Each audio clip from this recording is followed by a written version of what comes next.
For me, it was like always India is my country, and I was too highly patriotic and things like that. So you never thought of going? No. I mean, in retrospect, I do feel that maybe I should have gone there and done my master's, which I didn't pursue. I mean, I did other kinds of other disciplines and courses here, but I didn't do my master's in architecture, which I felt maybe if I had done it, I would have had a better exposure. Right. But yeah, I guess, those different days and, different kind of mindset and things like that. So, but I'm happy with what I'm doing. I'm enjoying my work. Yeah. That's definitely so. So then where did you do your architecture? So I did my architecture in Bombay itself. It was first known as Bangalore School of Architecture, and then it was taken over by Religious, which is known as LS Religious School of Architecture in Bangalore. That's what we would know. Yes. So it was actually in the year that I was joining this thing, the transition was happening from Bangalore School of Architecture to LS Religious School of Architecture. So when I graduated, of course, I graduated from LS Religious School of Architecture, things like that. And yeah, I mean, actually,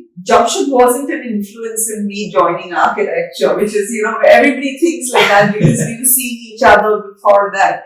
The thing is, I had one of my father's cousins who lived in Canada and who was an architect from there. Okay. And he'd come to India for a holiday and he carried some of his work with him.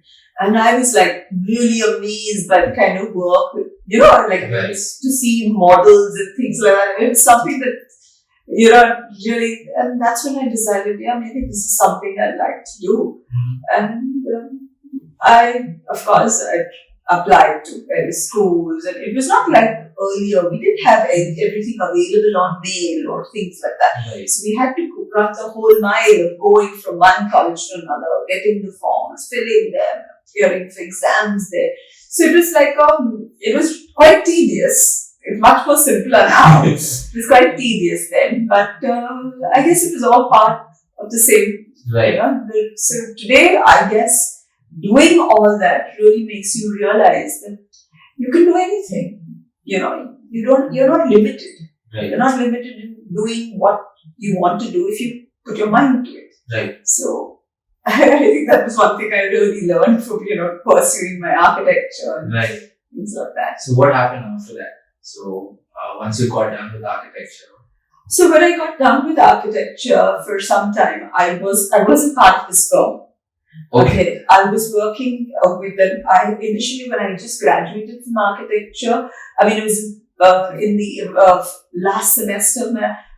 I was fortunate that me and a friend of mine were offered some jobs to do. So we did straight out went into doing one house for an Englishman and one, an apartment for a Marwadi family.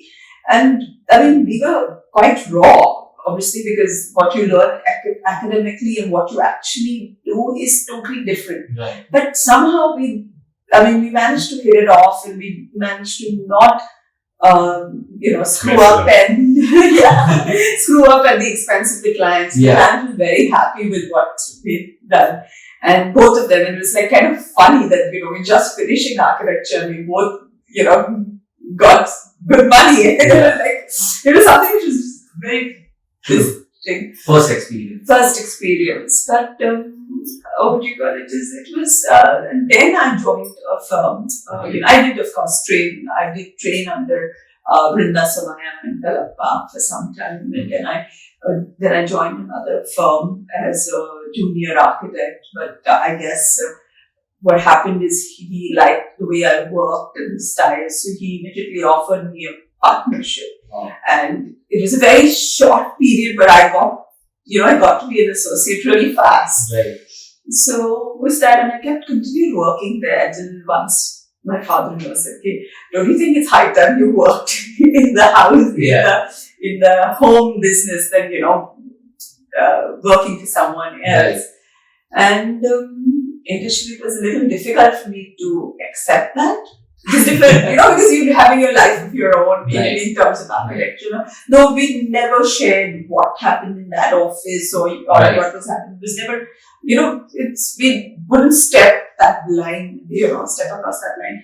But then I decided, and then of course, I started working here, and then I had my first child. And so it was a gradual move into this Right. office. Yes.